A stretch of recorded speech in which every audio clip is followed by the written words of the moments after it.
In China's southwest lies a land defined by mountains. Over 90% of Guizhou province's land area is covered by mountains and hills. They rise, fold, and ripple across the horizon, creating one of China's most striking landscapes. Throughout history, this terrain made Guizhou hard to reach. Trade was slow, travel difficult, and economic opportunities were limited. But today's Guizhou is super connected. New highways, rail lines, and bridges crisscross through the province. That's what the eye can see. But in ways that aren't immediately visible, something else is powering the province, and increasingly, China's digital future. Imagine a place once isolated by mountains, but now powering the computational needs of megacities with tens of millions of people. That's Guizhou province, where we are at right now. Once considered one of the poorest regions in the country, Guizhou has now become one of 8 national computing hubs. That means the province has strong supercomputing capabilities. Guizhou's rise didn't happen overnight. The turning point came more than a decade ago, in 2012, when the province set a bold goal to build China's first national big data pilot zone. It may not look like much, just rows of blinkering and humming servers, but what's happening in places like these is transforming China's digital future. Behind these machines lies a massive intelligent computing power, driving everything from AI's development to smart cities to my ability to use one of these, all in a bid to turn China into a truly digital economy. 您来到贵阳也感受到了吗？这气温比较适宜，然后这里是最好建数据中心的一个最重要的一个特质，因为数据中心其实主要就是卖冷，因为服务器它会在运行当中主要是一个冷却。在贵阳的话，建立数据中心的话，就会节省很大的一个能量。然后我们贵州呢，也是作为一个能源大省，电力啊、绿电啊都是比较丰富的，也有丰富的一个电力的一个价格的优惠。Cooling can account for more than 40% of a data center's energy use. Guizhou's natural climate reduces that cost significantly. But climate alone doesn't explain its rise. Another major force pushed Guizhou into the digital fast lane. China's East Data West Computing Initiative, a national-level program to move data processing from the eastern regions to western regions. 东部西算就相当于东部呢有很多一些算力的一个任务去计算，然后它当地呢又没有匹配那么多的算力资源，然后就把这个算力任务呢通过数据的传输到我们西部的，像比方说贵阳的我们数据中心，把这个任务进行一个完成后，再传输到东部去。因为东部的建设数据中心的成本比较高，我们贵州作为能源大省，能源也比较便宜，电力啊、土地资源这些就比较丰富。然后贵州呢也没有在地震带上，大家都喜欢把数据都存储在这。This strategy fundamentally reshaped Guizhou's role in China's digital economy. No longer on the periphery, the province has become a key part of the country's computing backbone. 就比方说，我们从贵阳到上海只需要14毫秒，14毫秒是不是应该比这个还快？对，这你都花了差不多1秒了。This company may look low-key, but it provides the computing power behind hundreds of film productions. 从2020年起到现在，我们已经通过我们超算给它渲染的片子有161部，或者像我们知道的长津湖、水门桥，还有这个哪吒2，还有我们经常看的飞驰人生2等等。但我这个地方就是做影视渲染制作单独的研究，就是我们现在就实现了东数西渲，到我这里来渲，而且渲是通过云渲染给它做服务的，自然我们就找到自己的一条路子。In the past decade, Guizhou has built a full talent ecosystem, from university partnerships to training programs, ensuring people can work locally instead of migrating to big cities.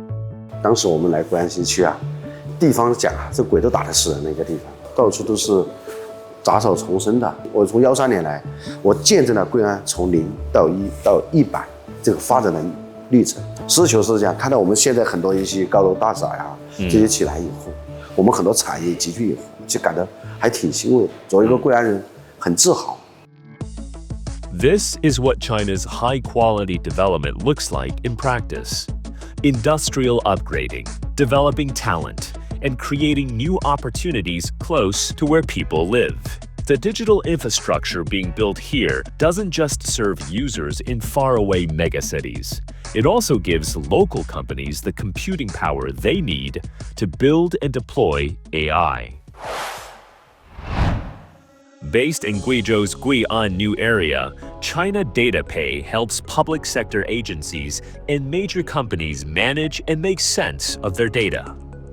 The company adds value to vast data sets, turning bits and bytes into practical tools and services that support applications across finance, transport, insurance, and more.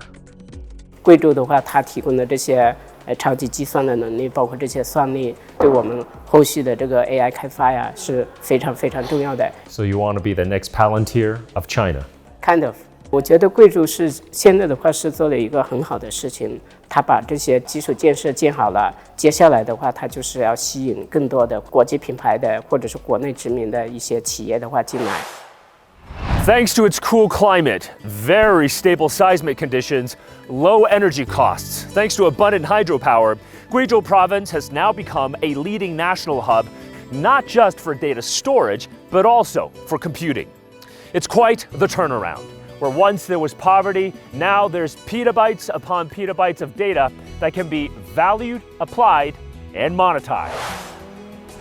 From isolation to innovation, from poverty to productivity. By the end of 2020, Guizhou had lifted about 9.23 million people out of poverty, the largest number among all Chinese provinces. Between 2014 and 2024, Guizhou's average disposable income jumped 130%, from around 12,000 yuan per year to nearly 29,000 yuan, or around $4,000 US. This rate of growth outpaced the national average of 105% during the same period.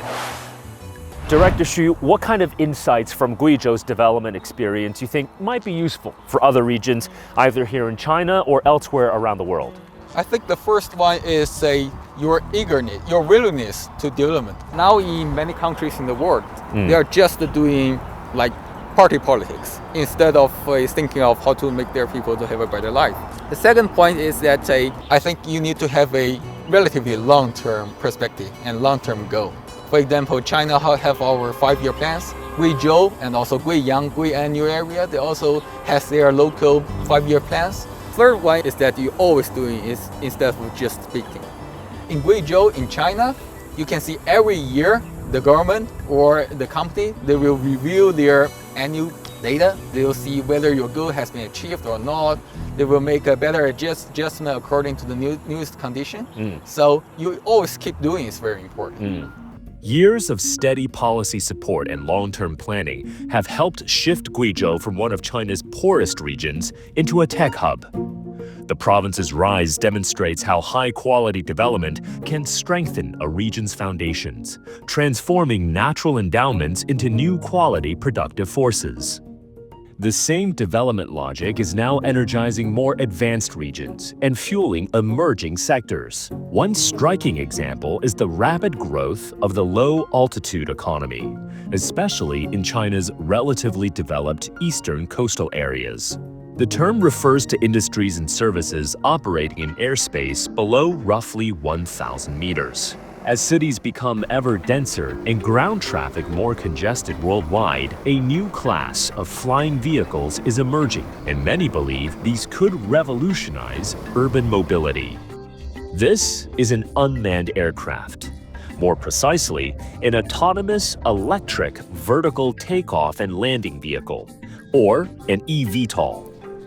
Many believe this type of machine will finally replace helicopters, as it features lower cost, zero direct emissions, and is argued to be much safer. The eVTOL is being tested on a small island as one of its future operation spots is on here. The autonomous aircraft is called EH-216-S. EH refers to its parent company's name, EHang, a Chinese eVTOL manufacturer listed on the Nasdaq.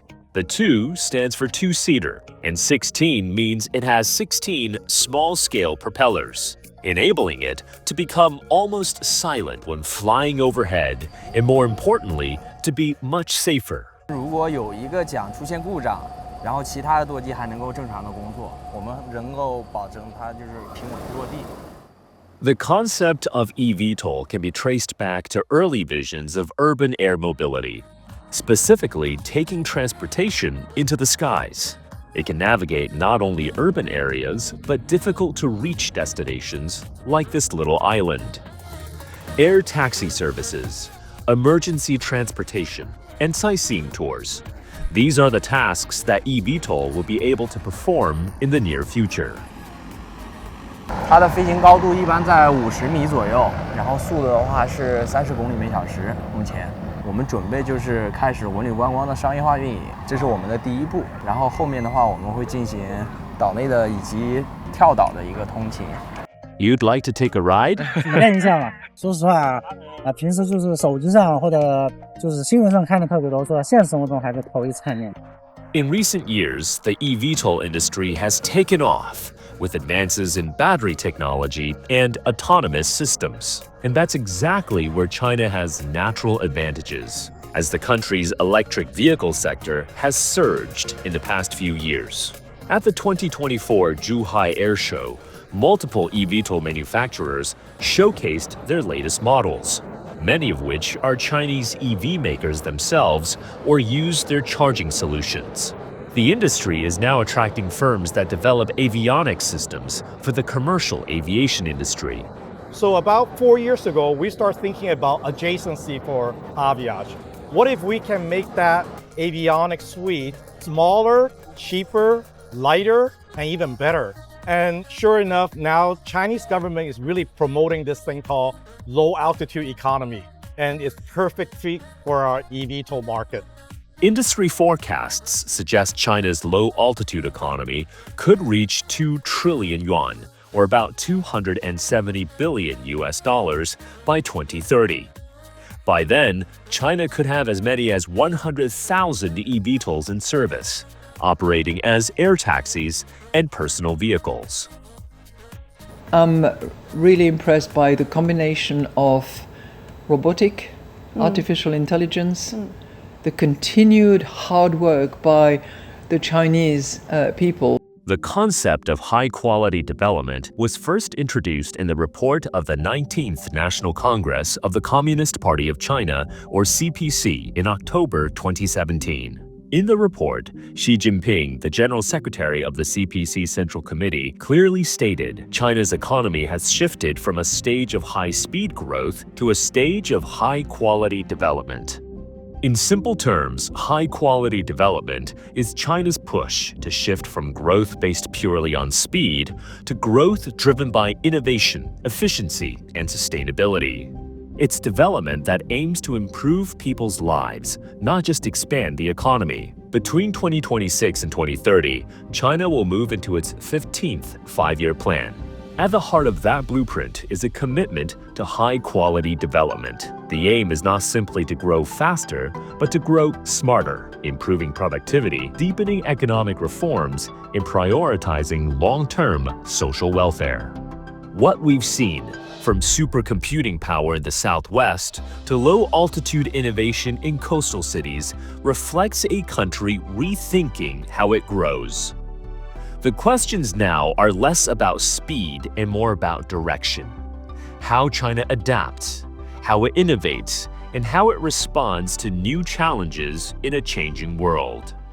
As China moves forward, high-quality development offers the guiding framework for navigating that change.